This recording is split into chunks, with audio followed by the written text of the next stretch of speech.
இப்பொழுது ஆண்டவருடைய செய்தியை கேட்கலாம்.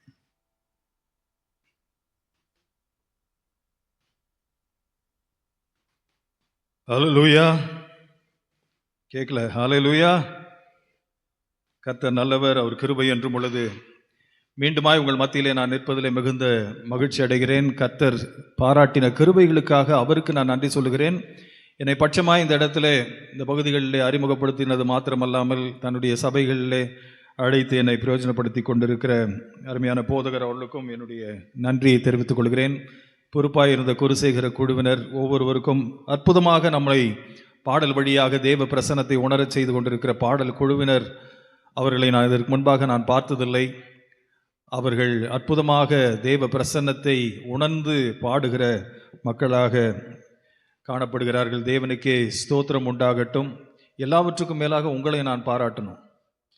எங்கள் ஊரில் இந்த மாதிரி மழை பெஞ்சிருந்துச்சுன்னா ஒருத்தரும் வந்திருக்க மாட்டாங்க. ஆனால் உங்கள் ஊரில் மழை பெய்ய பெய்ய ஜனங்கள் வருகிறதை நான் பார்க்கும் பொழுது அதிகமான உற்சாகப்பட்டேன். இவ்வளவும் வாஞ்சை இருக்கிறதை வசனத்திற்கென்று. இந்த நேரத்தை கர்த்தருக்கு ஒப்பு கொடுத்து நாம் கண்களை மூடி ஒரே ஒரு விசை, தேவ ஜனம் கூடும் நேரத்தில் தேவன் வந்து அசைவாடுவார், தேவன் வந்து அசைவாடுவார், தேவன் வந்து அசைவாடுவார், தேவன் வந்து அசைவாடுவார். தேவ ஜனம் கூடும் நேரத்தில் தேவன் வந்து அசைவாடுவார், தேவன் வந்து அசைவாடுவார். அல்லேலூயா நான் பாடுவேன், அல்லேலூயா நாங்கள் பாடுவோம், அல்லேலூயா நான் பாடுவேன், அல்லேலூயா நாங்கள் பாடுவோம். காத்திருக்கும் அடியார் உள்ளத்தில் கர்த்தன் இயேசு தங்கிடுவார். காத்திருக்கும் அடியார் உள்ளத்தில் கர்த்தன் இயேசு தங்கிடுவார். கவலை கஷ்டங்கள் தீர்ந்திடும், கர்த்தன் இயேசு மாறிடாரே. கவலை கஷ்டங்கள் தீர்ந்திடும், கர்த்தன் இயேசு மாறிடாரே.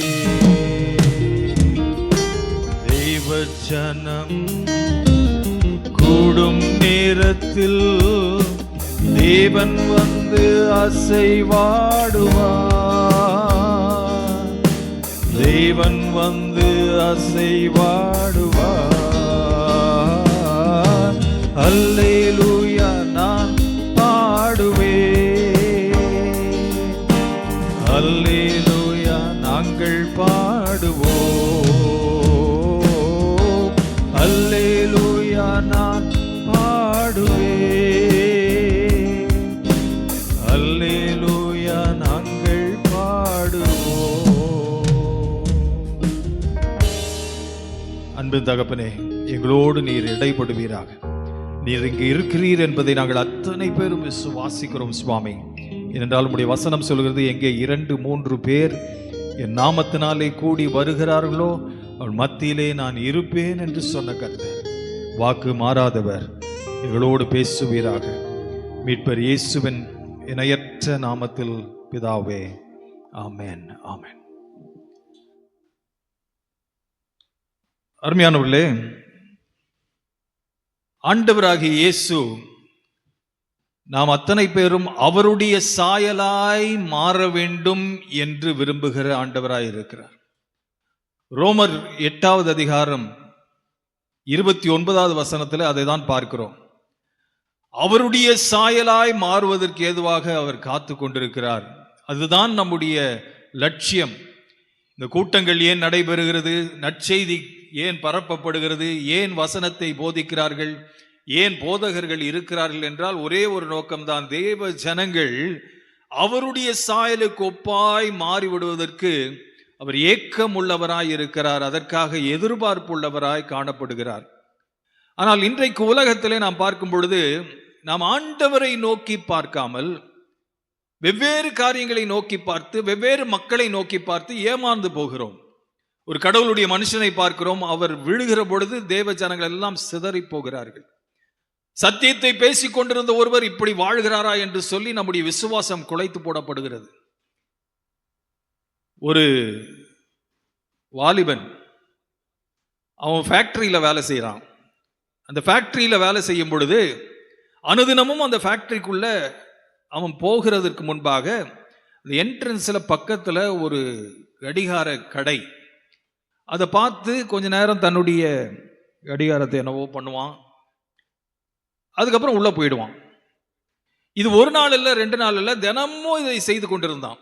அந்த கடைக்காரனுக்கு ஒரு சந்தேகம், ஏன் கடையை பார்த்து என்ன செய்கிறான் அவன் என்று சொல்லி அவனை ஒரு நாள் நிறுத்தி, ஏன்பா தினமும் நானும் உன்னை பார்த்துட்டு இருக்கிறேன், ஃபேக்டரியில் நீ வேலை செய்கிறேன்னு தெரியுது, ஆனால் உள்ளே போகிறதுக்கு முன்னாடி நீ ஏதோ என் கடையை பார்த்து முறைச்சு நிற்கிற, அதுக்கப்புறம் என்னவோ பண்ணுற, அதுக்கப்புறம் தான் நீ உள்ளே போகிற, என்னதுதான்ப்பா செய்கிற என்று சொல்லி அவனை கேட்ட பொழுது, ஐயா தயவு செய்து என்னை மன்னிச்சிருங்க, நான் ஒன்றும் தப்பு பண்ணல, நான் இந்த ஃபேக்டரியில் டைம் கீப்பராக இருக்கிறேன், நான் மணி அடித்தா ஜனங்கள்லாம் வேலைக்கு உள்ளே போயிடுவாங்க, நான் மணி அடித்தா மக்கள் எல்லாம் வேலையை முடிச்சுட்டு வெளியே போவாங்க, அந்த டைமை நான் கரெக்டாக நான் காத்துக்கணும், நான் ஒருவேளை கொஞ்சம் சீக்கிரமா மணியை காலையில் அடிச்சிட்டேன்னா ஜனங்கள்லாம் என் மேல ரொம்ப வெறுப்பாயிடுவாங்க, சாயங்காலம் சீக்கிரமா நான் மணி அடிச்சிட்டேன்னா நிர்வாகம் என் மேல கோபப்படும், அதனால இதெல்லாம் நடக்காம இருக்கிறதுக்கு உங்களுடைய கடிகாரம் இருக்குது, அந்த கடையில வெளியே நீங்க ஒரு பெரிய கடிகாரத்தை வச்சிருக்கீங்க, அதை பார்த்து நான் என்னுடைய வாட்சை சரி பண்ணிக்கிறேன், என்னுடைய கடிகாரத்தை அந்த கடிகாரத்துக்கு ஏற்றவாறு நான் கரெக்டா நான் அட்ஜஸ்ட் பண்ணிட்டு நான் உள்ள போனேன்னா இதுவரைக்கும் இத்தனை வருஷத்துல எனக்கு தப்பு நடந்ததே கிடையாது, எப்பொழுதும் நான் கரெக்ட் டைம்ல நான் அடிக்கிறேன், யாருமே என்னை குற்றம் கண்டுபிடிச்சதில்லை, நான் என்னுடைய தொழிலில் நான் வெற்றி சிறக்கிறதுக்கு காரணமே உங்களுடைய கடிகாரம் தான், தயவு செய்து தப்பா எடுத்துக்காதீங்க என்று சொன்ன உடனே அந்த கடிகார கடைக்காரன் சிரிச்சிட்டு சொன்னான், நீ இந்த கடிகாரத்தை பார்த்து உன்னுடைய கடிகாரத்தை சரி பண்றேன்னு சொல்ற, அந்த வெளியே இருக்கிற கடிகாரத்தை நான் தினமும் உன்னுடைய மணியை கேட்டுதான் சரி பண்ணிட்டு இருக்கிறேன், நீ 4:30 மணிக்கு அடிச்சுன்னா நான் அது உடனே இது கரெக்ட் பண்ணி 4:30 மணிக்கு நான் மாற்றி வைக்கிறேன், உன்னை பார்த்து நான் திருந்திட்டு இருக்கிறேன், நீ என்னை பார்த்து நீ திருந்திட்டு இருக்கிற, யாரை பார்த்து யார் திருந்துறாங்கன்னு தெரியலன்னு சொன்னான். இது ஒரு வேடிக்கை கதை தான், ஆனால் இன்றைக்கு அப்படிதான் உலகத்தில் யார் யாரையோ பார்த்து கொண்டிருக்கிறோம், ஆனால் ஆண்டவர் சொல்கிறார் அவரை நாம் பார்க்க வேண்டும். சீஷன் ஆகிய பேதுரு என்கிற நமக்கு அறிமுகமான ஒரு நபர், நம்மை போல பலவீனங்கள் நிறைய அவருக்கு இருந்துச்சு. வேதத்தை நீங்கள் கவனித்து நீங்கள் படித்து பார்ப்பீர்கள் என்று சொன்னால் ஏராளமான குறைகள் அவனுடைய வாழ்க்கையில ஆண்டவர் சீர்படுத்தி கொண்டே இருந்தார். அதிலிருந்து நமக்கு இருக்கிற நேரத்தில் ஒரு 3 காரியங்களை மாத்திரம் அவனுடைய வாழ்க்கையிலிருந்து பார்க்க போகிறோம். அது நம்முடைய ஆவிக்குரிய வாழ்க்கைக்கு அது பிரயோஜனமாக இருக்கும் என்று நான் நம்புகிறேன். ஆவிக்குரிய மக்களாய் நாம் இருக்கிறபடினாலே அந்த ஆவிக்குரிய காரியங்களை அந்த சீசனுக்கு ஆண்டவர் ஒரு ஸ்பெஷல் கிளாஸ் மாதிரி எடுத்தார். அவனை மாத்திரம் வச்சு நீங்க இப்போ இன்றைக்கு தயவு செய்து பைபிள் இருக்கிறவங்க நான் சொல்ற வசனங்களை கொஞ்சம் கூர்ந்து நீங்கள் பார்க்கும்படியாக கேட்டுக்கொள்கிறேன். ஏனென்றால் அதை உற்று நாம் பார்க்கும் பொழுதுதான் அதனுடைய அந்த வேதத்தினுடைய அந்த போதனை, அந்த அழகு நமக்கு தெளிவாக தெரியும். லூக்கா சுவிசேஷம் 22வது அதிகாரத்துல 31, 32 வசனங்களை நான் வாசிக்கிறேன். லூக்கா 22, 31, 32 வேத புத்தகம் இருக்கிறவர்கள் தயவு செய்து அதை பாருங்கள். பின்னும் கர்த்தர், சீமோனே சீமோனே, இதோ கோதுமையை சுளகினால் புடைக்கிறது போல சாத்தான் உங்களை புடைக்கிறதற்கு உத்தரவு கேட்டுக்கொண்டான், நானோ உன் விசுவாசம் ஒழிந்து போகாதபடிக்கு உனக்காக வேண்டிக் கொண்டேன், நீ குணப்பட்ட பின்பு உன் சகோதரரை ஸ்திரப்படுத்து என்றார். இதுல கவனிக்க வேண்டிய சில விஷயங்கள் இருக்கிறது. வேகமாக இந்த வசன பகுதியை வாசித்து போகும் பொழுது இது ஏதோ ஒரு சாதாரணமான ஒரு நிகழ்வு என்று நாம் நினைப்போம்.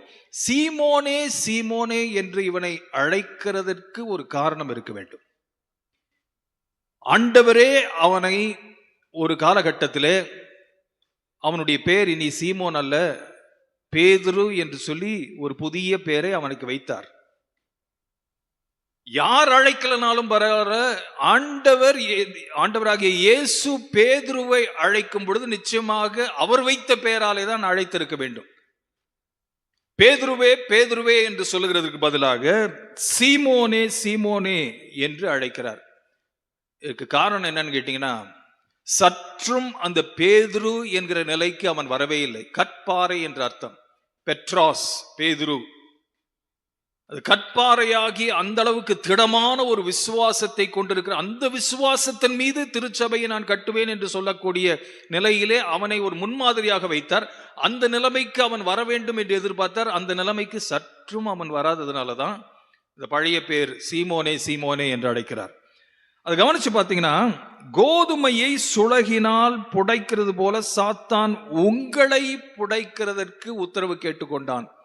இந்த உங்களை அப்படின்ற வார்த்தையை கேட்ட உடனே நாம நினைப்போம், பேதுருவை பார்த்து ரொம்ப மரியாதையா ஆண்டவர் பேசினாரு, உங்களை புடைக்கிறதுக்கு. இல்ல, பன்மையிலே பேசுகிறார். அங்க இருக்கிற சீஷர்கள் எல்லாரையும் புடைக்க. ஆங்கில வேதாகமத்தில் ரொம்ப தெளிவா சொல்லப்பட்டிருக்கும், Satan has asked permission that he would sift all of you, உங்கள் அத்தனை பேரையும். அதை தான் உங்களை புடைக்கிறதற்கு உத்தரவு கேட்டுக்கொண்டான் என்று சொல்லப்பட்டிருக்கு. உங்களை, அந்த சீஷர்கள் அங்க இருந்தவர்கள் அத்தனை பேரையும் பார்த்து ஆண்டவர் சொல்றார், உங்களை புடைக்கிறதற்கு சாத்தான் உத்தரவு கேட்டுக்கொண்டான் என்று சொல்லிவிட்டு, நானோ உன் விசுவாசம் என்று பேதுருவை பார்த்து தனியா சொல்றாரு.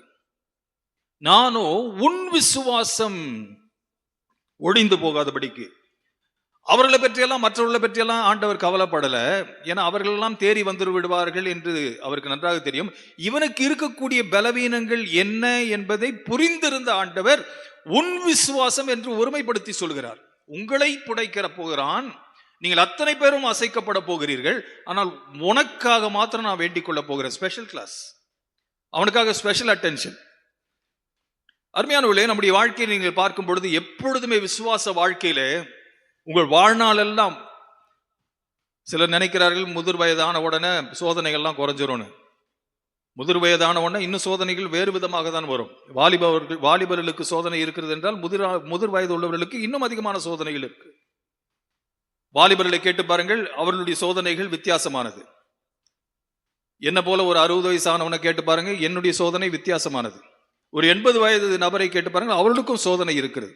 வாழ்நாள் எல்லாம் இந்த 2 சக்திகள் நம்முடைய வாழ்க்கையில செயல்பட்டு கொண்டே இருக்கும். அதை யோவான் 10வது அதிகாரம் 10வது வசனத்திலே ஆண்டவர் தெளிவாக சொல்லுகிறார். நமக்கு எல்லாருக்கும் தெரிந்த ஒரு வசனம், திருடன் திருடவும் கொல்லவும் அழிக்கவுமே அன்றி வேறொன்றிற்கும் வரான் அப்படின்னு அந்த வசனம் தொடங்கி, நானோ அவைகளுக்கு ஜீவன் உண்டாகவும் அது பரிபூர்ணப்படவும் வந்தேன். 2 சக்திகள் ஒரே நேரத்தில் உங்களுடைய வாழ்க்கையில செயல்பட்டு கொண்டே இருக்கிறது. சாத்தான் உங்களை திருட, அழிக்க, ஒழிக்க, உங்களுடைய சந்தோஷத்தை குலைத்து போட, உங்கள் குடும்பத்திலே குழப்பத்தை உண்டு பண்ண, உங்களுடைய உறவுகளிலே குழப்பத்தை உண்டு பண்ண, உங்களுடைய ஆஸ்திகளை ஒழிக்க, உங்களுடைய சந்தோஷத்தை, உங்களுடைய சமாதானத்தை கெடுக்க செயல்பட்டு கொண்டே தான் இருப்பான். ஆனால் அதே நேரத்திலே அவரோ உங்களுக்கு ஜீவன் உண்டாகவும் அது பரிபூர்ணப்படவும், சாதாரண ஜீவன் மாத்திரம் அல்ல, பரிபூர்ணப்படவும் வந்தேன் என்று சொல்லி ஆண்டவர் சொல்லுகிறார். எப்பொழுதும் இது இருக்கும். பவுல் தன்னுடைய ஊழியங்களை முடித்து கடந்து போகிற பொழுது ஜனங்களை பார்த்து பேசுகிறார். அப்போஸ்தலர் நடபடிகள் 20வது அதிகாரத்தில் பார்க்கும் பொழுது தெளிவாய் சொல்கிறார், நான் கடந்து போறேன். ஒரு அறிவுரை சொல்றார், நான் போன பின்பு மந்தையை தப்ப விடாத கொடிதான ஓநாய்கள் உங்களுக்குள்ளே வரும், உங்களிலும் சிலர் எழும்பி சீஷர்களை தங்களிடத்தில் இழுத்து கொள்ளும்படி மாறுபாடானவைகளை போதிப்பார்கள் என்று அறிந்திருக்கிறேன். தெளிவா அவர் ஒரு எச்சரிக்கையை சொல்லுகிறார். நான் போன பின்பு ஓநாய்களை போல வருவாங்க, உங்களை வஞ்சிப்பாங்க, கெடுப்பாங்க, உங்களுடைய ஆவிக்குரிய வாழ்க்கையில உங்களுக்கு சோதனைகள் வரும் என்கிறதை எதிர்பார்த்து அவர் சொல்லுகிறார்.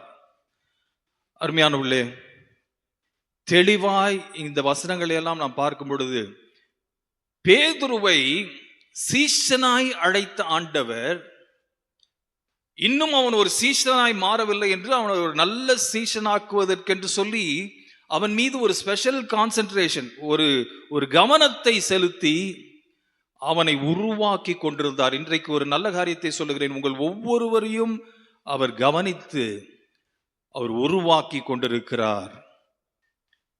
இந்த இடத்துல எத்தனை பேர் ஆண்டவருடைய சீஷர்கள்னு சொல்லி கரங்களை உயர்த்தி காண்பிங்க பார்க்கலாம். ஆண்டவராகிய இயேசுவின் சீஷர்கள் ஒரு கரம் எனக்கு தெரியுது, வேற யாரும் இல்லை போல இருக்குது சீஷர்கள். இதுதான் நம்முடைய புரிந்து கொள்ளுதல். அப்போஸ்தலர் நடபடிகள் 11வது அதிகாரம் 26வது வசனத்தை வீட்டில் இப்போ குறிச்சு வச்சுக்கோங்க, வீட்டுக்கு சென்று நீங்கள் வாசித்து பாருங்கள். அப்போஸ்தலர் நடபடிகள் 11:26. அங்கே முதல் அந்தியோக்கியாவிலே சீஷர்களுக்கு கிறிஸ்தவர்கள் என்று பெயர் கொடுக்கப்பட்டதாம். கிறிஸ்தவர்கள் யார் என்றால் ஆண்டவராகிய இயேசு கிறிஸ்துவுடைய சீஷர்களுக்கு தான் கிறிஸ்தவர்கள் என்று பெயர் கொடுக்கப்பட்டது, வேற யாருக்கும் கொடுக்கப்படல. இப்போ ஒரு கேள்வி உங்களை பார்த்து கேட்கிறேன், எத்தனை கை வருதுன்னு பார்க்கலாம். கிறிஸ்தவர்கள் எத்தனை பேர்? எல்லா கையும் வருது. அப்ப நீங்க எல்லாரும் சீஷர்கள் தான். சீஷர்களாக நீங்கள் இருந்தால்தான் உங்களுக்கு மறுபெயர் ஆண்டவர் வைத்திருக்கிறார் கிறிஸ்தவர்கள் என்று. சீஷர்களுக்கு கொடுக்கப்பட்ட பெயர் தான் அது. சீஷர்கள் அல்லாதவர்களுக்கு கிறிஸ்தவர்கள் என்று பெயர் கிடையாது. இயேசு கிறிஸ்துவை பின்பற்றுகிற சீஷர்களுக்கு கொடுக்கப்பட்ட பெயர் தான் கிறிஸ்தவர்கள். கிறிஸ்தவ குடும்பத்தில் பிறந்ததுனால கிடையாது. ஏதோ ஒரு பெயர், கிறிஸ்தவ பெயர் நீங்கள் உங்களுடைய பெயரோட சேர்ந்து இருக்கிறதுனால நீங்க கிறிஸ்தவர்கள் கிடையாது. நீங்கள் ஆண்டவருடைய சீஷராய் இருக்கிறபடினால்தான் அந்த பெயர் உங்களுக்கு கொடுக்கப்பட்டது. அருமையானவர்களே, 3 காரியங்களை உங்களுக்கு முன்பாக நான் வைக்கிறேன், கவனத்தில் வைத்துக் கொள்ளுங்கள். வீட்டுக்கும் சென்று நீங்கள் சிந்தித்து பாருங்கள். இந்த பகுதிகளிலே ஆண்டவர் என்னை வணக்க விரும்புகிறாரா, என்னத்தை சொல்ல விரும்புகிறார் என்று சிந்தித்து பாருங்கள். முதலாவது, அவனுடைய வாழ்க்கையில் ஆண்டவர் திருத்த விரும்பின காரியம், அந்த 3.5 ஆண்டு காலத்தில் ஆண்டவர் அவனுக்கு சொன்ன காரியத்தை மார்க் 8வது அதிகாரத்தில் நீங்கள் பார்க்க முடியும். மார்க் 8வது அதிகாரத்திலே 31 33 வரை உள்ள வசனங்களை நான் வாசிக்கிறேன். மார்க் 8:31 தொடங்க. அல்லாமலும் மனுஷகுமாரன் பல பாடுகள் பட்டு மூப்பராலும் பிரதான ஆசாரியராலும் வேதபாரகராலும் ஆகாதவன் என்று தள்ளப்பட்டு கொல்லப்பட்டு 3 நாளைக்கு பின்பு உயிர்த்தெழ வேண்டியதென்று அவர்களுக்கு போதிக்க தொடங்கினார். அவர்களுக்கு போதிக்க, நல்ல கவனிங்க, அவர்களுக்கு போதிக்க தொடங்கினார். இந்த வார்த்தையை அவர் தாராளமாய் பேசினார். அப்பொழுது பேதுரு அவரை தனியே அழைத்து கொண்டு போய் அவரை கடிந்து கொள்ள தொடங்கினான். இப்ப கவனிங்க, இந்த வசனத்தை நல்லா கூர்ந்து கவனிங்க. நான் படிக்கும் பொழுது, அவர் திரும்பி தம்முடைய சீஷரை பார்த்து, பன்மையில் சொல்லப்பட்டிருக்கிறது, அவர் திரும்பி தன்னுடைய சீஷரை பார்த்து பேதுருவை நோக்கி, எனக்கு பின்னாக போ சாத்தானே, நீ தேவனுக்கு ஏற்றவைகளை சிந்தியாமல் மனுஷனுக்கு ஏற்றவைகளை சிந்திக்கிறாய் என்று சொல்லி அவனை கடிந்து கொண்டார். சீஷர்களை பார்த்து பேதுருவை நோக்கி, பேதுருவுக்கு ஒரு முக்கியமான பாடம் கற்றுக் கொடுக்க வேண்டியதாய் காணப்பட்டது. என்னவென்றால், இந்த உலகத்திலே பாடுகள் உண்டு. அவன் நினைச்சான், ஒரு கிறிஸ்தவனாக வாழ்ந்தா, ஒரு சீஷனாக நான் வாழ்வேன் என்று சொன்னால் தேவனுடைய ராஜ்யம் வந்துவிடும், இயேசு அரண்மனையிலே வீற்றிருப்பார், நான் அவருடைய ரைட் சைடில் அவருடைய லெஃப்ட் சைடில் நான் அவருக்கு ரைட் ஹேண்ட் மேனாக இருந்து நான் ஹோம் மினிஸ்ட்ரி எடுத்துக்குவேன், நான் தான் சட்டசபையை நடத்துவேன், நான் தான் ஆளுகை செய்வேன் என்று சொல்லி அவன் அப்படி கனவு கண்டு கொண்டிருந்தவனை பார்த்து, நான் பாடுபட போகிறேன், நான் சாக போகிறேன், நான் அடக்கம் பண்ணப்பட போகிறேன், நான் உயிர்த்தெழப் போகிறேன் என்கிற வார்த்தைகளை அவனை பார்த்து சொன்ன உடனே அவனுக்கு ஒன்றும் புரியல. இன்றைக்கு அருமையானவர்களே, பாடுகள் இல்லாத கிறிஸ்தவ வாழ்க்கையை விரும்புகிற விசுவாசிகள் ஏராளம். ஆனால் பைபிள் அப்படி சொல்லவில்லை. இன்றைக்கு பைபிளை நாம் சரியாக படிக்காததுனால ஆண்டவரை பற்றியும் நம்முடைய விசுவாச வாழ்க்கையை பற்றியும் தவறான புரிந்து கொள்ளுதல் ஏராளம் வந்துவிட்டது. இன்றைக்கு இந்த உலகத்தில் நிறைய கிரீம் பிஸ்கெட் கிறிஸ்தவர்கள் உருவாகி இருக்கிறார்கள். நீங்க யோசிப்பீங்க, இது என்னது கிரீம் பிஸ்கெட் கிறிஸ்தவர்கள், நான் கேள்விப்பட்டதே இல்லையா? யாராவது கேள்விப்பட்டிருக்கீங்களா? கேள்விப்பட்டிருக்கிறதுக்கு வாய்ப்பு இல்லை. ஏன்னா அந்த பேரை வச்சதே நான் தான் வச்சேன். எதற்காக வச்சேன்னு கேட்டிங்கன்னா, அந்த சின்ன பிள்ளைங்களை நீங்கள் உதாரணமாக எடுத்துக்கோங்க. வீட்டில் உங்களுக்கு பக்கத்தில் அக்கத்தில் சின்ன பிள்ளைங்க இருப்பாங்க, 2 வயசுக்கு உட்பட்டு இருக்கிற பிள்ளைகள். அவங்களுக்கு நீங்கள் க்ரீம் பிஸ்கெட்டை கொடுத்தீங்கன்னா நீங்கள் சாப்பிட்ற மாதிரி அவங்க அந்த க்ரீம் பிஸ்கெட்டை சாப்பிட மாட்டாங்க. தாய்மார்களுக்கு நல்லா தெரியும். அந்த க்ரீம் பிஸ்கெட்டை கொடுத்த உடனே நாம் வாயில் வச்சு கடித்து நம்ம சாப்பிட்ருவோம். அந்த பிள்ளைகளுக்கு கொடுத்தீங்கன்னா முதல்ல அதை பிச்சு எடுத்து அதில் இருக்கிற க்ரீம் எல்லாத்தையும் நக்கிட்டு முடிஞ்சால் அந்த பிஸ்கெட்டை தூக்கி குப்பை தொட்டியில் போட்டுட்டு கூட போயிடும். நம்ம கொடுத்தது அந்த க்ரீமை கொடுத்ததுக்கு காரணமே அந்த பிஸ்கெட்டை சாப்பிட்றதுக்காக தான். ஆனால் அதுக்கு அந்த பிஸ்கெட்டை தூக்கி குப்பையில் போட்டுட்டு போயிடும். நம்ம சிரிக்கிறோம், ஆனால் அநேகர் நம்மளே பைபிளை படிக்கிற விதமே அப்படிதான். நமக்கு பிடித்தமான வசனங்கள், நமக்கு இஷ்டமான வசனங்களை மாத்திரம் நம்ம கோடிட்டு, அதுக்கு தான் இந்த இஎல்எஸ்ல சிஎல்எஸ்லாம் வந்து சில கலர் பென்சில் எல்லாம் விற்கிறாங்க, ஃப்ளோரசன்ட் கலர்ஸ், கிரீன், பிங்க் இதெல்லாம் வைப்பாங்க. பைபிளில் கோடு போடுவாங்க, சில பேர் கோடு போட்டு படிப்பாங்க. அதில் கோடு போட்டு படிக்கிறதுல நீங்கள் பார்த்தீங்கன்னா அவங்களுக்கு விருப்பமான வசனங்களை மாத்திரம் கோடு போட்டிருப்பாங்க. பிலிப்பியர் 1:21 கோடு போட்டிருக்கவே மாட்டாங்க. நீங்கள் கூட கோடு போட்டு படிக்கிறவங்களா இருந்தீங்கன்னா எடுத்து பாருங்க, பிலிப்பியர் 1:21 நீங்கள் கோடு போட்டிருக்க மாட்டீங்க. ஏன்னா அந்த வசனம் என்ன சொல்லுதுன்னா, ஏனெனில் விசுவாசிக்கிறதுக்கு மாத்திரமல்ல கிறிஸ்துவ நிமித்தம் பாடுபடுகிறதற்கும் நமக்கு அருளப்பட்டிருக்கிறது அப்படின்னு ஒரு வசனம். இதை வந்து நமக்கு பிடிக்காது. விசுவாசிக்கிறதுக்காக நான் ஆண்டவரை நான் தெரிஞ்சு கொண்டேன், பாடுபடுறதுக்கு இல்லையே. ஆனால் வசனம் அப்படிதான் சொல்லுது, விசுவாசிக்கிறதுக்கு மாத்திரம் அல்ல அவர் நிமித்தமாய் பாடுபடுகிறதற்கும் நமக்கு அருளப்பட்டிருக்கிறது. அது ஒரு பிளெஸ்ஸிங். துரதிருஷ்டவிதமா டிசம்பர் 31 நைட்டு நமக்கு திருச்சபையில் வசனம் கொடுக்குறாங்களே, ப்ராமிஸ் கார்ட்ஸ், அதில் இந்த வசனம் இருக்காது. யோவான் 16:33 இதில் இருக்காது. அதெல்லாம் பைபிள் தான், ஆனால் அதில் இருக்காது. நமக்கு விருப்பம் இல்லை. பிரிண்ட் பண்றவனே என்ன பண்றான், யோசித்து நீ வானாகாமல் தலையாவாய் அப்படின்னு அந்த வசனத்தை எடுத்து பிரிண்ட் பண்ணிடுவான். ஏன்னா நமக்கு அதுதான் ரொம்ப பிடிக்கும்.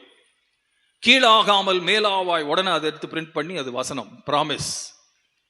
நீ ஆசீர்வதிக்கப்பட்டிருப்பாய், இன்று முதல் உன்னை ஆசீர்வதிப்பேன். இந்த மாதிரி வசனங்களெல்லாம் எடுத்து எடுத்து எடுத்து எடுத்து கர்த்தர் அடிக்கிறார், கர்த்தர் சிட்சிக்கிறார் என்ற வசனத்தெல்லாம் ஒதுக்கி நமக்கு வேண்டிய பிடிச்சமான வசனங்கள்லாம் ப்ராமிஸ் கார்டாக வச்சு போதகர்கள் நின்று, நான் கூட என்னுடைய சபையில் எல்டரு, போதகர் ஒரு பக்கம் நிற்பாங்க, நான் ஒரு பக்கம் நிற்பேன், ஒரு தட்டை வச்சுக்கிட்டு இந்த ப்ராமிஸ் கார்டுங்க இதெல்லாம் நல்ல ஆசைப்படுற வசனங்களாக பார்த்து வச்சா கூட 2 வரிசையில் வந்துட்டு இருப்பாங்க. அவங்கள நான் கூர்ந்து பார்க்கறது எப்படி எடுப்பாங்கன்னு.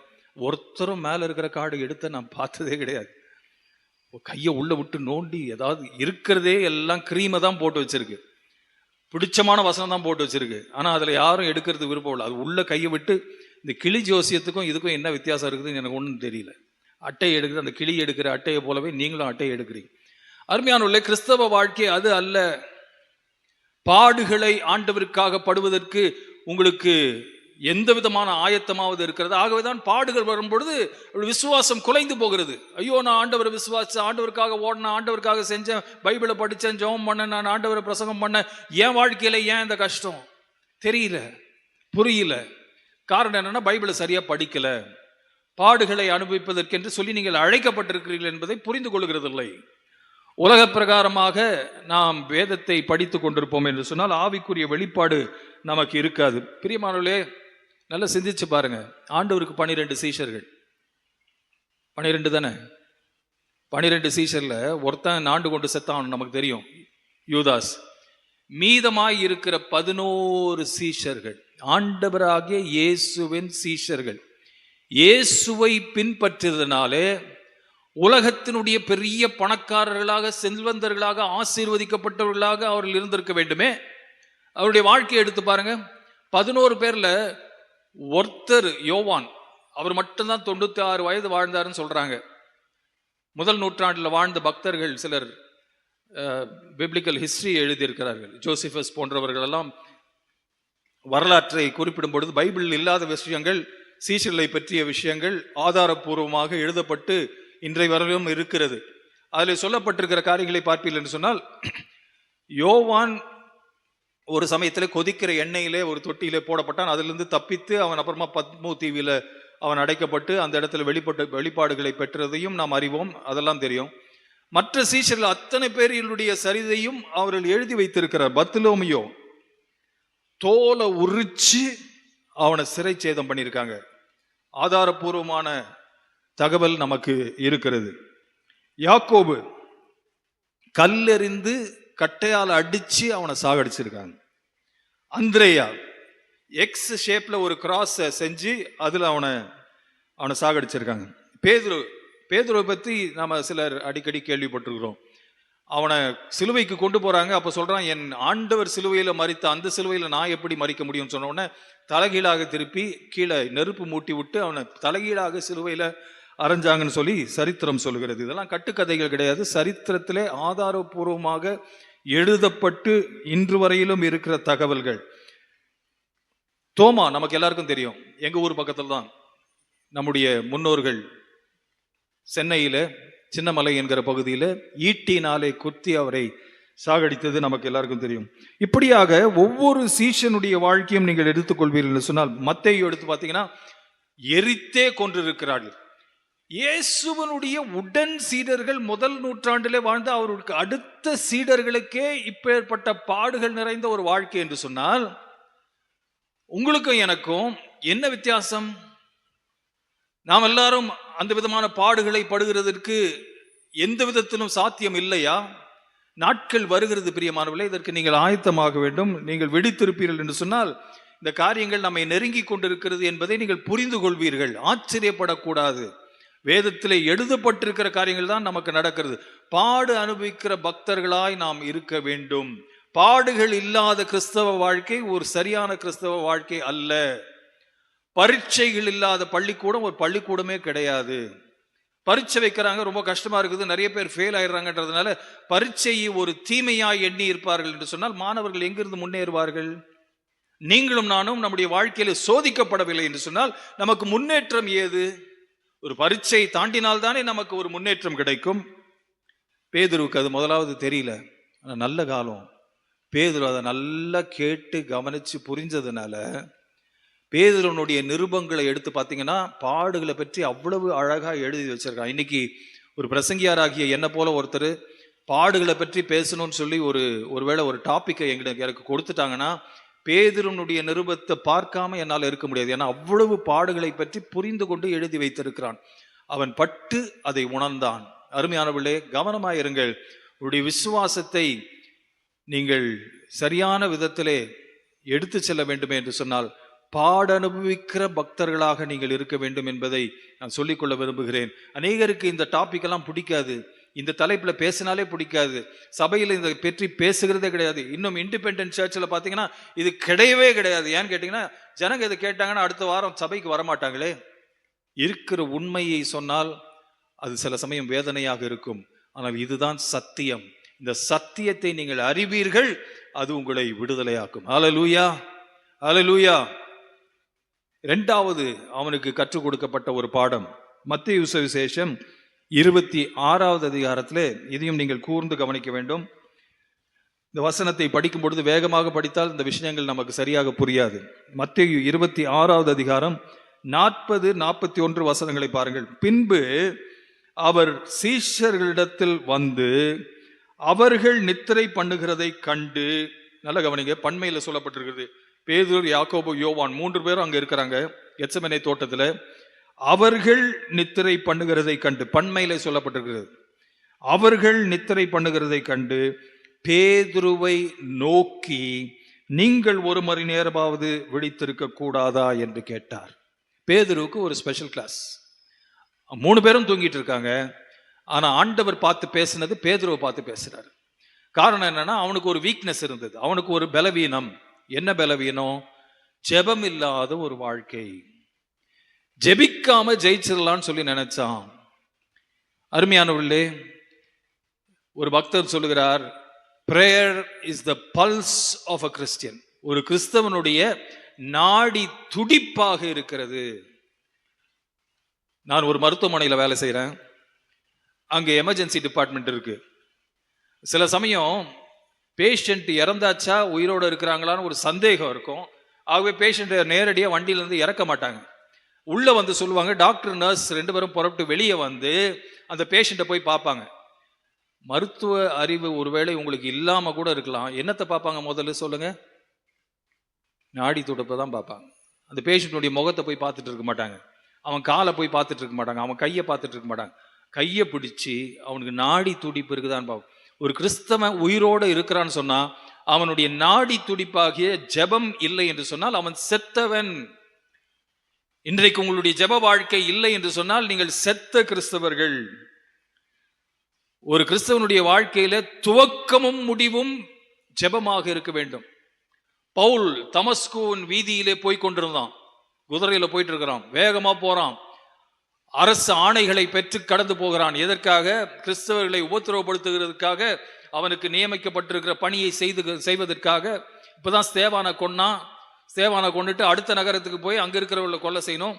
அப்போஸ்தலர் 8வது அதிகாரத்துல முதல் சில வசனங்களை எடுத்து பார்ப்பீர்கள் சொன்னா அவனை மாதிரி ஒரு ரவுடி யாருமே இருந்திருக்க மாட்டாங்க. பவுல மாதிரி சவுல் தரதரன்னு ஆண்களையும் பெண்களையும் வித்தியாசம் பார்க்காம வீடுகள் தோறும் சென்று உள்ள புகுந்து மக்களை இழுத்துட்டு வெளியே வந்து கல்லெறிந்து அவளை கொல்லுகிற மனிதனாய் காணப்பட்டான். அவ்வளவு கொடூரமான ஒரு மனுஷன் பவுல். தமஸ்குவின் வீதியிலே போய் கொண்டிருக்கும் பொழுது வெளிச்சம் அவனை தாக்கினது, அவன் குருடாகி விட்டான். ஆண்டவருடைய சத்தத்தை கேட்டான், ஆண்டவரை ஏற்றுக்கொண்டான். இப்பொழுது ஒரு இடத்துல இருக்கிறான். அனனியா என்கிற தேவ மனுஷனுக்கு வெளிப்பாடு வந்தது. அனனியாவை பார்த்து ஆண்டவர் சொல்றாரு, ஒரு வெளிப்பாடு வந்திருக்குது. அவன் சொல்றாரு, அப்போஸ்தலர் 9வது அதிகாரம் 11வது வசனத்தை பார்க்கும் பொழுது, அப்பொழுது கர்த்தர் நீ எழுந்து, அனனியாவை பார்த்து ஆண்டவர் சொல்ற வார்த்தை, நீ எழுந்து நேர் தெரு எனப்பட்ட தெருவுக்கு போய் யூதாவின் வீட்டிலே தர்சு பட்டணத்தானாகிய சவுல் என்னும் பேருள்ள ஒருவனை தேடு, அவன் இப்பொழுது ஜெபம் பண்ணி கொண்டிருக்கிறான். ரொம்ப ஆச்சரியமான வசனங்க இது. சற்று நேரம் நான் அப்படியே திகைத்து போனேன் இந்த வசனத்தை பார்த்து. என்ன டைமுக்கு போகணும்னு சொல்லவே இல்லை.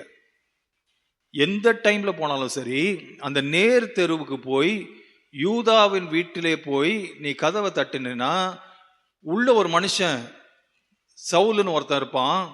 இப்பொழுதுதான் ஆண்டவரை ஏற்றுக்கொண்டான். சில நாட்களுக்கு முன்பாக தான் ஆண்டவரை ஏற்றுக்கொண்டான். அவனுக்கு கொடுக்கப்பட்டிருக்கிற அடையாளம் என்ன தெரியுங்களா? அவனுக்கு கொடுக்கப்பட்டிருக்கிற அடையாளம் சவுல் என்கிற மனுஷன் இருப்பான் அந்த வீட்டுல. நேர் தெருவில் போய் யூதாவின் வீட்டு கதவு தட்டுங்க, சவுல் என்கிற மனுஷன் உள்ள இருப்பான். அவன் ஜெபித்து கொண்டிருப்பான். எந்த நேரத்துல போனீங்கன்னாலும் பரவாயில்ல, நீ காலையில போ ஜெபிப்பான், 6:30 மணிக்கு காலையில போ ஜெபித்து கொண்டிருப்பான். இதெல்லாம் சொல்லல. நீ உள்ள போய் கதவு தட்டினாலே அந்த வீட்டுல ஒரு மனுஷன் இருக்கான், அவன் ஜெபம் பண்ணி கொண்டு இருக்கிறான். அதுதான் அவனுடைய அடையாளம். பிரியமானவர்களே, ஒரு கிறிஸ்தவனுக்கு இதுதான் அடையாளமாக இருக்க வேண்டும். நீங்க நாகர்கோயிலுக்கு போங்க, தோட்டம் என்கிற பகுதிக்கு போங்க, இந்த தெருவில் போங்க, அந்த வீட்டில் ஒருத்தர் இருப்பாங்க, 8:30 மணிக்கு நைட் ஆகுது, இந்நேரத்துக்கு சீரியலை பார்த்துட்டு இருப்பாங்கன்னு சொல்லக்கூடாது. அது நம்முடைய அட்ரஸா இருக்கக்கூடாது. காலையில போங்க, அந்த வீட்டுக்கு போங்க, கதவை தட்டுங்க, காலையில் 7:30 மணியா ஐயா இப்பொழுதுதான் நியூஸ் பேப்பர் வாசிச்சுட்டு இருப்பாருன்னு சொல்லக்கூடாது. உங்களுக்கும் எனக்கும் ஒரு வாஞ்சை இருக்கணும். நான் அடையலை இதை, என்னுடைய வாஞ்சை. எனக்கு ஒரு நாள் யாராவது இப்படி ஒரு அட்ரஸ் சொல்லி அனுப்புவாங்களா? வேலூருக்கு வாங்க, இந்த குறிப்பிட்ட ஊருக்கு பகுதிக்கு வந்து அந்த குறிப்பிட்ட தெருவில் அந்த குறிப்பிட்ட வீட்டுக்கு போனீங்கன்னா அந்த மனுஷன் ஜெபம் பண்ணிட்டு இருப்பான். எந்த நேரமும் ஜெபம் பண்ற ஒரு மனுஷனை பார்க்க முடியுமா? இதுதான் நம்முடைய அடையாளமாக இருக்க வேண்டும். இன்றைக்கு திருச்சபைகள் பல்வேறு காரியங்களில் ஈடுபட்டு இருக்குது. எங்க ஊர் பக்கத்துல நீங்க வந்தீங்கன்னா திருச்சபையில அப்படியே கூட்டம் கூட்டமா ஒரு நாள் அன்னைக்கு போயிட்டு இருக்கிறாங்க, வீடு வீடா போறாங்க. நான் என்னடா இது, என்னுடைய ஊர்ல இருக்கிற ஒரு CSI திருச்சபை, உங்க ஊர்ல எல்லாம் அப்படி நடக்குமான்னு தெரியல. கூட்டமா போறதை பார்த்து எனக்கு ரொம்ப சந்தோஷமாயிடுச்சு. என்னடா கிறிஸ்மஸ்ல தான் ஒருவேளை கேரல் சர்வீஸ்க்கு தான் இப்படி கும்பலா போவாங்க, பட்டம் பகல்ல கும்பலா போறாங்களே, வீடு வீடா போறாங்களே, ஒருவேளை டிராக்ஸ் கொடுக்குறாங்க போல இருக்குதுன்னு சொல்லி ஒருத்தனை நிறுத்தி கேட்டா எலெக்ஷன் நடக்குது அப்படின்றான். நம்முடைய கவனம் எங்க போயிடுச்சு பாத்தீங்களா? நம்முடைய கவனம் எல்லாம் ஆவிக்குரிய காரியங்கள் இல்லாம, அருமையானவர்களே, நாமே சில காரியங்களை நம்ம சாபமாய் நம்முடைய சபைகளிலே கொண்டு வந்து விட்டோம். நெய்யூர் திருச்சபையில் தான் பேசிட்டு இருந்தேன். நெய்யூர்ல இருக்கிற CSI சபையில சில ஆண்டுகளுக்கு முன்பாக அழைத்திருந்தார்கள்.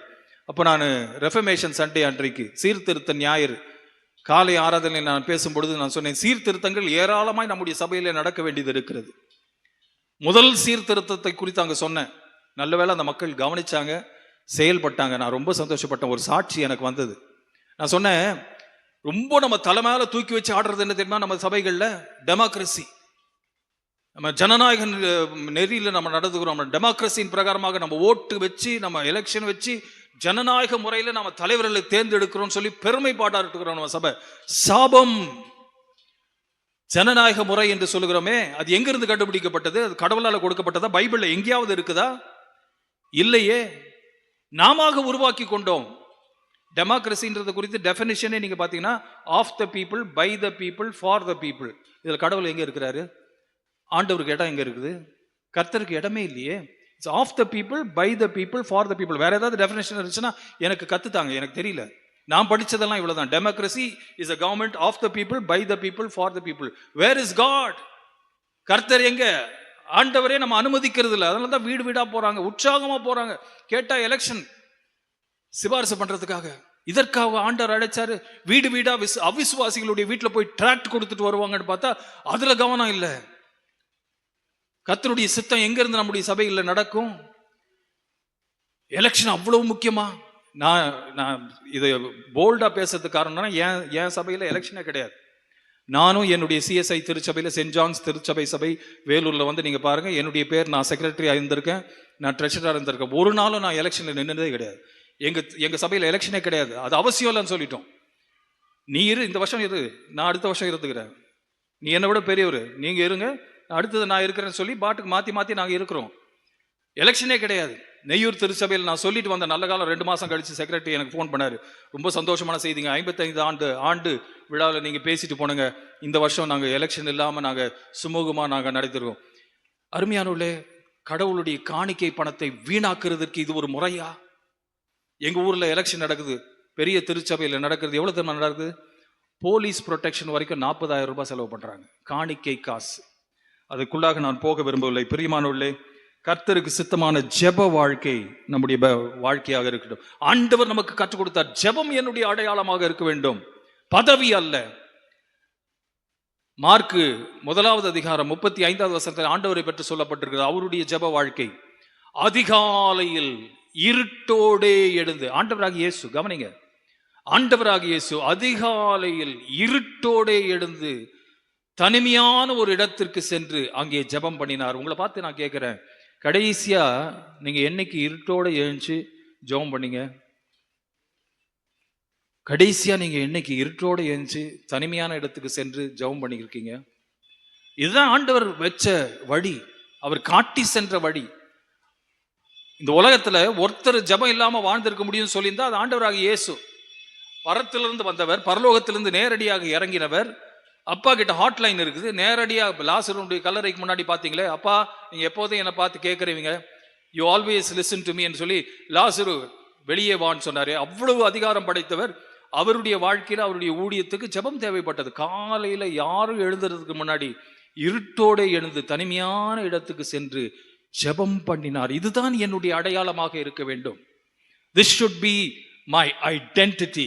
ஒரு கிறிஸ்தவனுக்கு அடையாளம் ஜெபமாக இருக்க வேண்டும். அப்படி சொல்லப்படும் வரையில நீங்களும் நானும் அந்த நிலையை அடையவில்லை என்றுதான் அர்த்தம்.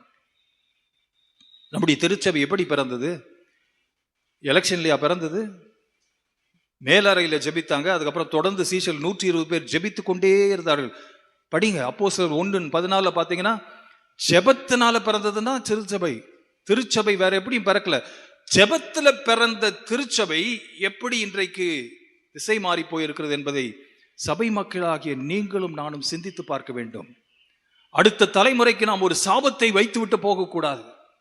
கர்த்தருக்கு பயந்தவர்களாக ராத்திரி முழுவதும் ஜெபித்து காலையிலே சீஷர்களை தெரிந்து கொண்டாரே, ஜெபிக்கிற மனிதர்களை தெரிந்து கொண்டாரே, அந்த ஒரு வாழ்க்கை பாணி நமக்கு இருக்கிறதா? ராத்திரி முழுவதும் திருச்சபை எதுக்காவது ஜெபித்து இருக்கிறதா? ராத்திரி முழுவதும் உங்களுடைய குடும்ப பிரச்சனைக்காக நீங்கள் ஜெபித்து இருக்கிறீர்களா? அப்படி ஜெபித்தால் நிச்சயமாய் மாற்றத்தை காண்பீர்கள். You will definitely see a change. There is no doubt about it. ராத்திரி எல்லாம் ஜெபிக்கிற பழக்கம், அதிகாலையில் எழுந்து ஜெபிக்கிற பழக்கம், ஜெபமே என்னுடைய அடையாளம் என்று இருக்கும் என்று சொன்னால், கர்த்தர் என் மூலமாகவும் கிரியை செய்ய வல்லவர். அருமையான ஒரு பெயர் ஆண்டவருக்கு கொடுக்கப்பட்டிருக்கிறது அல்லவா? சங்கீதம் 65:2 சொல்லப்பட்டிருக்கிறது, ஜெபத்தை கேட்கிறவரே. அவருக்கு பேரே ஜெபத்தை கேட்கிறவர். ஜெபத்தை கேட்கிற ஆண்டவர் நம்மோடு இருக்கும் பொழுது அவரை விட்டுட்டு நம்ம உலக பிரகாரமாக வாழ்ந்து கொண்டிருக்கிறது என்ன பிரயோஜனம்? இந்த பாடத்தை பேதுரு கற்றுக்கொள்ள வேண்டியதாக இருந்தது. அவனை பார்த்து ஆண்டவர் சொல்கிறார், 1 மணி நேரமாவது என்னோடு கூட விழித்திருக்க முடியாதா? நீ சோதனைக்கு உட்படாதபடிக்கு விழித்திருந்து ஜெபம் பண்ணு என்று சொல்றார். இன்றைக்கும் ஆண்டவருடைய வசனம் உங்களுக்கும் எனக்கும், நீ சோதனைக்கு உட்படாதபடிக்கு விழித்திருந்து ஜெபம் பண்ணு என்று ஆண்டவர் சொல்றார். மூன்றாவது காரியம், பாடுகள் வேண்டாம் என்று சொன்னான். ஜெபம் அதனுடைய முக்கியத்துவத்தை அறிந்திடாமல் இருந்தான். மூன்றாவது அவனுக்கு இருந்தக்கூடிய ஒரு பலவீனத்தை நாம் மத்தேயு 26வது அதிகாரத்தில் பார்க்கிறோம். இதை பார்த்து முடிப்போம். மத்தேயு 26வது அதிகாரம் 58வது வசனத்தை பார்க்கும் பொழுது, பேதுரு தூரத்திலே அவருக்கு பின் சென்று பிரதான ஆசாரியருடைய அரண்மனை வரைக்கும் வந்து உள்ளே பிரவேசித்து முடிவை பார்க்கும்படி சேவகரோடு உட்கார்ந்தான். நம்ம எல்லாருக்கும் தெரியும், பேதுரு ஆண்டவராகிய இயேசுவை 3 தரம் மறுதலித்தான். அதனுடைய காரணத்தை நீங்கள் ஆராய்ந்து பார்ப்பீர்கள் என்று சொன்னால் தெளிவாக இந்த வசனம் சொல்லுகிறது, பேதுரு தூரத்திலே அவருக்கு பின் சென்று கொண்டிருந்தான். He followed Jesus at a distance. அதுதான் காரணம். கிட்ட இருந்திருந்தானா, இயேசுவின் அருகாமையில இருந்திருந்தான் என்று சொன்னால் அந்த சோதனைக்கு அவன் உட்பட்டிருக்க மாட்டான். முதல் சொல்றான், ஆண்டவராக இயேசுவை எனக்கு தெரியவே தெரியாதுன்னு சொல்றான். 2வது முறை கேட்கும்பொழுது சபிச்சுட்டு சொல்றான், தெரியவே தெரியாது, பல்ல கடிச்சு சொல்றான். யார் சொன்னது? 3வது முறை சொல்றான், எனக்கு தெரியவே தெரியாது, ஏன் என்ன தொந்தரவு பண்றீங்க? இதெல்லாம் சொன்னது காரணம், இவ்வளவு நடிப்பு அவனுக்குள்ளாக இருந்தது காரணம் என்ன தெரியுமா? இயேசுவை தூரமாய் பின்தொடர்ந்தான். இன்றைக்கு உங்களுடைய வாழ்க்கை, என்னுடைய வாழ்க்கை இயேசுவை நெருங்கி பின்தொடர்கிறதாக இருக்கிறதா அல்லது தூரத்திலே பின்தொடர்கிறோமா? ஆதாம் ஏவாள் படைக்கப்பட்டார்கள். பகலின் குளிர்ச்சியான நேரத்திலே ஆண்டவர் அங்கு வருவது வழக்கம். வரும்பொழுது இவர்கள் பயந்து ஒளிந்து கொண்டார்கள். காரணம் என்ன தெரியுமா? ஆண்டவர் இல்லாத நேரத்திலே அவர்கள் இஷ்டம் போல வாழ்ந்தார்கள். காயின் ஆண்டவரோடு பேசுகிறவன், ஆண்டவருடைய சத்தத்தை கேட்கக்கூடியவனாக தான் இருந்தான். ஆண்டவர் அவனை பார்த்து பேசினார். நீ நன்மை செய்தால் உனக்கு மேன்மை இல்லையா என்று சொல்லிவிட்டு சென்றிருந்தார்.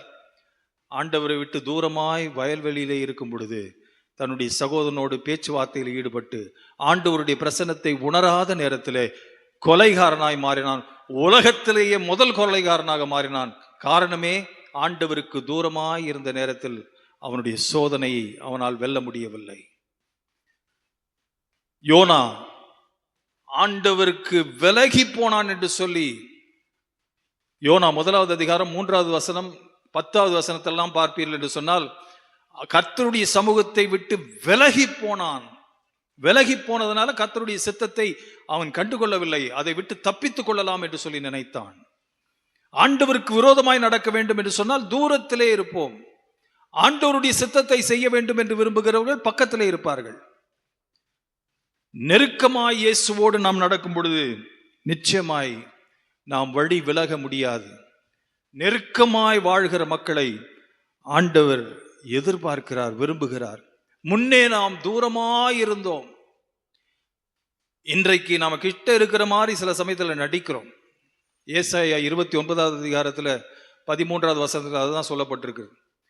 அவருடைய உதடுகள் என்னை துதிக்கிறது, ஆனால் அவருடைய உள்ளமோ என்னை விட்டு தூரமாய் இருக்கிறது என்று ஆண்டவர் குற்றப்படுத்துகிறார். அருமையானவர்களே, உங்களுடைய வாழ்க்கை அவருக்கு அருகாமையில் இருந்தால் பாவத்திலே வழுவி விடுவது கடினம். அவ்வளோ ஈஸியா நீங்க விழுந்து போக மாட்டீங்க. அனுதினமும் பைபிளை படிப்பதும் ஜெபிப்பதும். நாளை தினத்தில் நான் ஜெபத்தை பற்றியே நான் பேச போறேன். ஏன் நம்முடைய ஜெபங்கள் கேட்கப்படுகிறதில்லை, அதற்கு காரணங்களை அலசி பார்க்க போகிறோம். நம்முடைய ஜெப வாழ்க்கை மாற வேண்டும். இந்த நாட்களில் நமக்கு அவசியமாய் தேவைப்படுகிறது, எல்லாவற்றை பார்க்கலும் அதிகமாய் தேவைப்படுகிறது ஜெபம்தான். ஜெப வாழ்க்கை நமக்கு இருக்குமே என்று சொன்னால் அவருக்கு அருகாமையிலே நாம் இருப்போம். பைபிளை படிக்கிறவர்களாக கிறிஸ்தவர்களாக நாம் இருப்போம் என்று சொன்னால் அருகாமையிலே நாம் இருப்போம். தூரமாக அல்ல, கிட்ட அவர் அருகாமையிலே நாம் கடந்து போகிறவர்களாக நாம் இருக்க வேண்டும். பல ஆண்டுகளுக்கு முன்பாக, 150 ஆண்டுகளுக்கு முன்பாக இங்கிலாந்து தேசத்தில் வேல்ஸ் என்கிற பகுதியில் ஒரு பெரிய எழுப்புதல் நடந்தது. அந்த எழுப்புதலின் காரணமாக மிஷனரிகள் உலகம் எங்குமாக சிதறப்பட்டார்கள். மிஷனரிகள் ஆங்காங்கே உலகம் எங்குமாக அந்த எழுப்புதலின் காரணமாக புறப்பட்டு போன பொழுது அஸ்ஸாம் பகுதியிலே பழங்குடி மக்கள், ஹெட் ஹண்டர்ஸ் என்று சொல்வார்கள், தலைகளை வேட்டையாடுகிறவர்கள், மனிதர்களுடைய தலைகள். தலைவனுடைய வீட்டுக்கு வெளியே அதிகமான மனிதர்களுடைய மண்டை ஓடுகள் இருக்கும். எவ்வளவு அதிகமா இருக்குதோ அவ்வளவு பெரிய ஆள் அவர். அந்த தலைவன் எத்தனை மண்டைகளை அவன் வெட்டி சாய்த்து இருக்கிறானோ அவ்வளவு பெரிய ஆள் அவன். எதிரிகளுடைய மண்டைகளை, வெளிநாட்டாருடைய மண்டைகளை. அப்படிப்பட்ட ஒரு பகுதியிலே சுவிசேஷ பணி பிரவேசிக்க வேண்டும் என்று சொல்லி முற்பட்டு அதிகமான பிரயாசத்தோடு ஒருவர் அங்கே ரட்சிக்கப்பட்டார். ஒரு நபர் மாத்திரம் ரட்சிக்கப்பட்டான். அவனுடைய பேர் நாக்சாங். நாக்சாங் ரட்சிக்கப்பட்ட உடனே அதிகமான பேருக்கு நாக்சாங் இந்த நற்செய்தியை சொல்ல ஆரம்பித்து விட்டான். இயேசு என்கிற கடவுள் தான் உண்மையானவர், அவர் ரட்சிப்பை தருகிறார், பரலோகத்துக்கு உங்களை அழைத்து செல்வார், பரிசுத்தமான வாழ்க்கையை தருவார், வாழ்க்கையில நிம்மதியை கொடுப்பார், உன் வாழ்க்கையின் சாபங்களை மாற்றி போடுவார் என்றெல்லாம் அவன் பேசும்பொழுது மற்றவர்கள் எல்லாம் கேட்க ஆரம்பித்து விட்டார்கள். ஒரு சிலர் அவனுடைய பாணியிலே வாழ்க்கையை மாற்ற ஆரம்பித்து விட்டார்கள். தலைவனுக்கு தெரிய வந்து விட்டது, என்ன செய்வதென்று புரியவில்லை. இந்த தலைவன் நாக்சாங்கை அழைத்தான், குடும்பத்தை அழைத்தான், ஜனங்கள் எல்லாரையும் அவனுக்கு முன்பாக, அந்த ஊரில் இருக்கக்கூடிய பழங்குடி மக்கள், அவனுடைய ஜாதி மக்கள் அத்தனை பேரையும் நிற்க வைத்தான். நாக்சாங்கனுடைய குடும்பத்தை மேடையிலே வைத்து அவன் சொன்னான், நாக்சாங், ஏதோ ஒரு அந்நிய கடவுளை, வெளிநாட்டு கடவுளை நீ வணங்க ஆரம்பித்து இருக்கிறாய். அநேகர் உன்னாலே பாதிக்கப்பட்டிருக்கிறார்கள். நீ இது செய்கிறது சரியல்ல. இந்த கடவுளை நீ மறுதளிக்கவில்லை என்று சொன்னால் உன்னை நான் விட போகிறதில்லை. உன்னுடைய 2 மகன்கள் இருக்கிறார்களே, அவளை உன் கண்ணுக்கு முன்பாக நான் சுட்டுக் கொள்ளப் போகிறேன், முடிவெடுத்து விடு, இப்பொழுது நீ விடுகிறாயா இல்லையா என்று சொன்ன பொழுது அவன் சொன்னான், இயேசுவின் பின்னே நான் போக துணிந்தேன், பின் நோக்கேன் நான் என்று அசாம் பாஷையிலே சொன்னான். அவனுடைய கண்களுக்கு முன்பாக ஆட்களை வைத்து அம்பெய்து அந்த 2 மகன்களையும் அவன் கண்களுக்கு முன்பாக சுட்டெரித்தான். துடிதுடித்து அந்த அம்புகள் எய்தப்பட்டவர்களாக சாகிறதை அவன் பார்த்து கொண்டிருக்கும் போதே சொல்கிறான், இதே நிலைமை உன்னுடைய மகன்களுக்கு ஏற்பட்ட இந்த சாவு உன்னுடைய மனைவியும் அணுகாதபடி நீ தடுக்க வேண்டும் என்று சொன்னால் இந்த இயேசுவை நீ மறுதலி என்று அந்த தலைவன் சொன்னான். இயேசுவின் பின்னால் நான் போக துணிந்தேன், பின்னோக்கேன் நான் என்று அவன் சொன்னான். Though none may follow, still I will follow. Though none may follow, I still love Jesus என்று சொல்லி அவன் அசாம் பாஷையிலே சொன்னான். மனைவியும் அவன் கண்களுக்கு முன்பாக அம்பெய்து கொன்றான். மனைவி சடலமாக அவனுக்கு முன்பாக துடிதுடித்து சாகிறதை அவன் பார்த்தான். 3 சடலங்களை பார்த்து கொண்டிருக்கிற இவன் கண்கலங்கி நின்று கொண்டிருக்கும் பொழுது என்ன செய்வது என்று தெரியாத பொழுது தலைவன் அவனை பார்த்து கேட்டான், உண்மை சம்பவம் இது, நாக்சாங், இதுதான் உனக்கு கடைசி வாய்ப்பு. மனைவியும் பிள்ளைகளும் உனக்கு முன்பாக செத்து இருக்கிறார்கள். இந்த இயேசுவை நீ மறுதளித்தால் உன்னை நான் விட்டு விடுவேன், இல்லை என்றால் உன்னையும் நான் சாகடிப்பேன் என்றான். சொன்னான், இயேசுவை நான் பின்தொடர ஆரம்பித்து விட்டேன், இயேசுவின் பின்னால் நான் போக துணிந்தேன். I have decided to follow Jesus, no turning back என்று சொன்னான். அதே இடத்திலே அம்புகளை வைத்து அவனையும் கொன்று குவித்தான். இந்த குடும்பமே அழிந்து விட்டது. இந்த தலைவனுக்கு என்ன ஆனதோ தெரியல, பைத்தியம் பிடித்தவனை போல சில நாட்கள் சுத்த ஆரம்பித்து விட்டான். சுற்றி சுற்றி திரிந்து பைத்தியக்காரனை போல உளறி கொண்டிருந்தான். திடீரென்று அவன் அமைதியாகிவிட்டு அந்த மக்கள் அத்தனை பேரையும் கூட்டி அழைத்து மேடையிலே வந்து நின்று சொன்னான், ஒன்றை நான் புரிந்து கொண்டேன், ஒரு உண்மையை நான் கற்றுக்கொண்டேன். நாக்சாங்கனுடைய கடவுள் தான் உண்மையான கடவுள். நாம் அத்தனை பேரும் அவரையே நாம் வணங்குவோம். அத்தனை பேரும் நாங்கள் இனி வேறு கடவுளை வணங்க வேண்டிய அவசியம் இல்லை. இந்த நாக்சாங்கின் கடவுள் தான் உண்மையான கடவுள் என்று சொல்லி அவன் சொன்ன அந்த வார்த்தைகளையே ஒரு பாடலாக முதலாவது அஸ்ஸாம் பாஷையிலே பாடத் தொடங்கினார்கள். பிரியமானவர்களே, அந்த கடைசி மூச்சு மட்டுமாய் இயேசுதான் என்னுடைய அடையாளம், என் வாழ்விலே என்ன கடந்து போனாலும் பரவாயில்லை, நான் இயேசுவை நெருங்கமாய் நான் எவ்வளவு நெருங்க முடியுமோ அவ்வளவு நெருங்கி அவ்வளவு கிட்ட நான் அவரோடு நடப்பேன் என்று தீர்மானம் எடுத்த நாக்சாங்கினுடைய பெயர் இன்று வரையிலும் அந்த மக்கள், அசாம் மக்கள் மத்தியிலே ஒலித்து கொண்டிருக்கிறது. அசாமிலே ஒரு எழுப்புதல் உருவானது. அன்று உருவாக்கப்பட்ட விசுவாசிகளுடைய சந்ததியர் தான் இன்றைக்கும் அங்கே விசுவாசிகளாக இருக்கிறார்கள். இருக்கிற இடங்களிலே அப்படியே கண்களை மூடுவோமா, தலைகளை தாழ்த்தி அவன் பாடின பாடலை நாம் பாடி இயேசுவுக்கு உங்களுடைய வாழ்க்கையை நாம் ஒப்பு கொடுப்போமா? இயேசுவின் பின்னே நான் போக துணிந்தேன், சிலுவை என் முன்னே, உலகம் என் பின்னே என்று சொல்லி அவன் பாடினான். அதுதான் அவனுடைய வாழ்க்கையினுடைய லட்சியமாக மாறிவிட்டது. இன்றைக்கு உங்களுடைய லட்சியமாக அது மாறுமா? ஜெபம் என்பது உன்னுடைய வாழ்க்கையின் அடையாளமாக மாறுமா? உலக பிரகாரமான காரியங்கள் நம்முடைய சபையை விட்டு நீங்க வேண்டும், நம்முடைய சபையை விட்டு வெளியேற வேண்டும். ஆவிக்குரிய மக்களாக, ஆவிக்குரிய வாஞ்சை உள்ளவர்களாக, ஆவிக்குரிய காரியங்களை மாத்திரமே விட்டு கொடுக்கிற மனப்பான்மை, மன்னிக்கிற மனப்பான்மை நமக்குள்ளாக இருக்க வேண்டும். இயேசுவை பின்பற்றுகிறவர்களாக, உலகம் எனக்கு பின்னாக போக வேண்டும், சிலுவை தான் எனக்கு முன்பாக இருக்க வேண்டும். என்னுடைய லட்சியமே சிலுவை, என்னுடைய வாழ்க்கையே ஜெபம், என் குடும்பமே இந்த கோட்பாடுகளை தான் எடுத்து வாழ வேண்டும் என்று சொல்லி முடிவெடுங்கள். உடைய குடும்ப வாழ்க்கை மாறும், உடைய தனிப்பட்ட வாழ்க்கை மாறும், உடைய திருச்சபை மாறும், உடைய சூழ்நிலைகள் மாறும். இந்த சந்தோஷத்தை தான் ஆண்டவர் உங்களுக்கு தர வந்தார், இந்த அடையாளத்தை தான் இயேசு உங்களுக்கு தர வந்தார். இதை ஏற்றுக்கொள்ளுங்கள். இன்றைக்கு இயேசு உங்களை சந்திக்க விரும்புகிறார். இந்த மாற்றங்களை ஒரு திருச்சபையாய் நீங்கள் அனுபவிக்கும்படியாய் கர்த்தர் உங்களை ஏவுகிறார். அந்த மாற்றத்துக்கு ஒப்பு கொடுப்பீர்கள் என்று சொன்னால் உங்களை கொண்டு இந்த தலைமுறைக்கு ஒரு பெரிய ஆசீர்வாதத்தை ஆண்டவர் வைத்திருக்கிறார். கேட்க காதுள்ளவர்கள் கேட்கட்டும். இயேசுவின் பின்னே போக துணிந்தேன். எல்லோருமாய் சேர்ந்து இயேசுவின் பின்னே போக துணிந்தேன், இயேசுவின் பின்னே போக துணிந்தேன். பின்னோக்கே நான், பின்னோக்கே நான், பின்னோக்கே நான், பின்னோக்கே நான்.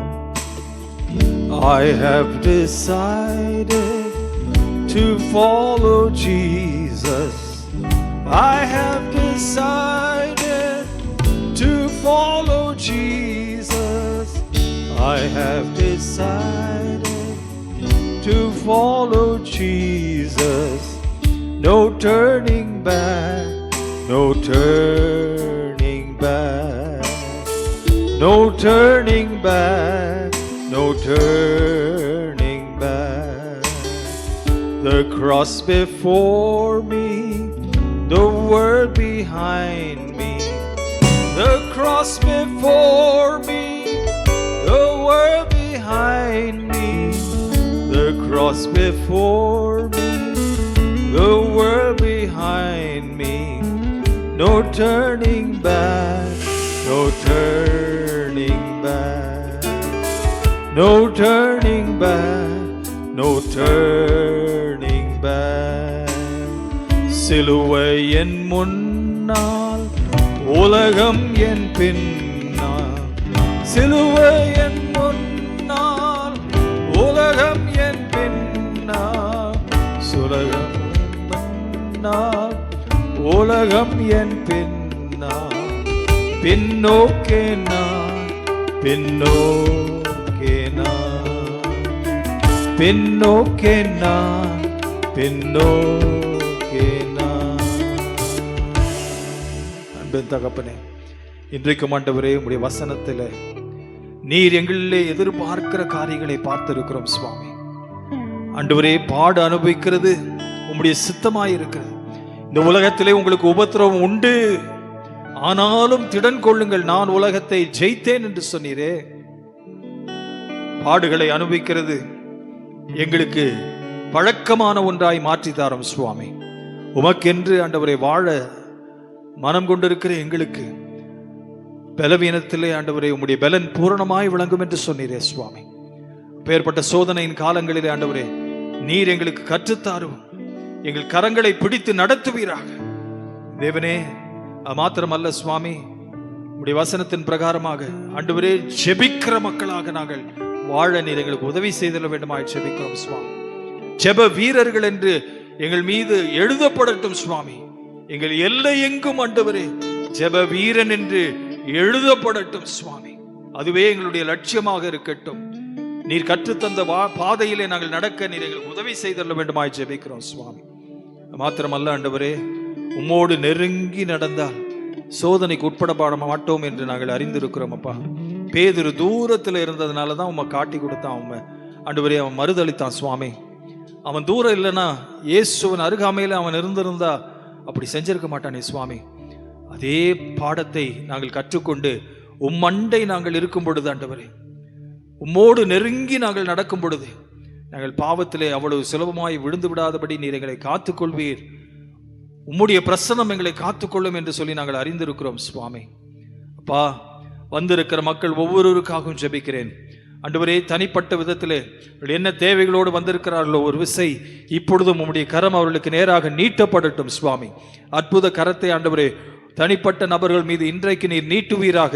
அவருடைய பிரச்சனை என்னவாய் இருந்தாலும் ஆண்டவரே இப்பொழுது நீர் தொட்டு விடுவிக்க வேண்டுமாய் ஜெபிக்கிறேன் சுவாமி. குடும்பமாக ஆண்டவரை தொடுவீராக. அவருடைய பிரச்சனைகள் என்னென்று நீர் அறிந்திருக்கிறீர். அவர்கள் வாயிலே சொல் பிறப்பதற்கு முன்பாகவே ஆண்டவரே நீர் அறிந்திருக்கிறீர் ஆண்டவரே. அவருடைய பிரச்சனை உணர்ந்திருக்கிறீர் சுவாமி. பிரச்சனைகளை நீர் சந்தித்தருள வேண்டுமாய் ஜெபிக்கிறேன். குடும்பங்களிலே சமாதானத்தை கட்டளையிட வேண்டுமாய் ஜெபிக்கிறேன் சுவாமி. குடும்பங்களிலே பிரிவினைகள் இருக்கிற குடும்பங்களிலே உம்முடைய சமாதானத்தை பேசுகிறேன் ஆண்டவரே. இப்பொழுதும் ஆண்டவரே பல நாள் கேட்கப்படாத ஜெபங்கள் கேட்கப்படட்டும். ஒரு விடுதலை உண்டாகட்டும் சுவாமி. உம்மை நோக்கி கெஞ்சி கண்ணீரோடு படுத்து ஆண்டவரே பல நாட்கள் தூங்காமல் இருக்கிற தனிப்பட்ட நபர்களை ஒரு விசையாய் நீர் சந்திப்பீராக. அவர்களுக்குள்ளாக ஒரு மாற்றத்தை தாரும் சுவாமி. சூழ்நிலைகளை மாற்றி தாரும் சுவாமி. இதுவரையிலும் அனுபவித்திராத சமாதானத்தை இன்று ராத்திரி அனுபவிக்கட்டும் ராஜா. தீராத நோய்கள் தீரட்டும் சுவாமி. தீராத பிரச்சனைகள் தீரட்டும் சுவாமி. உம்முடைய அற்புத கரத்தை உம்முடைய ஜனங்களுக்கு நேராக நீர் நீட்டுகிறதுக்காக நன்றி ராஜா. உம்முடைய கரத்திலே வல்லமை உண்டு. காயப்பட்ட அந்த கரத்தை உடைய ஜனங்களுக்கு நேராக இப்பொழுதும் ஆண்டவரை நீர் நீட்டுகிறதற்காக நன்றி. ஒவ்வொருவரையும் தனித்தனியாய் நீர் தொடுகிறதற்காக நன்றி ராஜா. விடுதலை உண்டாகட்டும். நுகத்தடியை முறிக்கிற அபிஷேகம் இப்பொழுதும் ஊற்றப்படட்டும் சுவாமி. அப்பா, உம்முடைய பிள்ளைகள் விடுதலையோடு கூட வீடு திரும்ப நீர் கிருபை பாராட்ட வேண்டுமாய் ஜெபிக்கிறேன் சுவாமி. அபிஷேகத்தை நீர் ஊற்றறிய வேண்டுமாய் ஜெபிக்கிறேன் அப்பா. பிள்ளைகளை சந்தித்ததற்காக நன்றி ராஜா. தொடர்ந்து இந்த சபையை ஆசீர்வதிப்பீராக. உமக்கு உகந்த மக்களாய் மாற்றுவீராக ராஜா.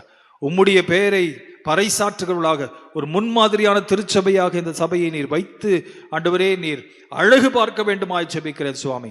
அநேகர் இவருடைய வாழ்க்கை பாணியை பார்த்து, இவருடைய திருச்சபை ஒழுக்கத்தை பார்த்து, இவருடைய கலாச்சாரத்தை பார்த்து மாறட்டும் சுவாமி. உம்முடைய அன்பை பிரதிபலிக்கிற மக்களாக காணப்படட்டுமே சுவாமி. அப்படியாய் ஆண்டவரை நீர் செய்ய போகிறதற்காக நன்றி. பெரிய காரியங்களை செய்வீராக. அற்புதங்களை நடப்பிப்பீராக. உம்முடைய பிள்ளைகளை நடத்துவீராக. ஆசீர்வதிப்பீராக ராஜா. ஆசீர்வதிப்பீராக. மீட்பர் இயேசுவின் இணையற்ற நாமத்தில் ஜெபிக்கிறேன் ஜீவனுள்ள நல்ல தகப்பனே. ஆமென், ஆமென்.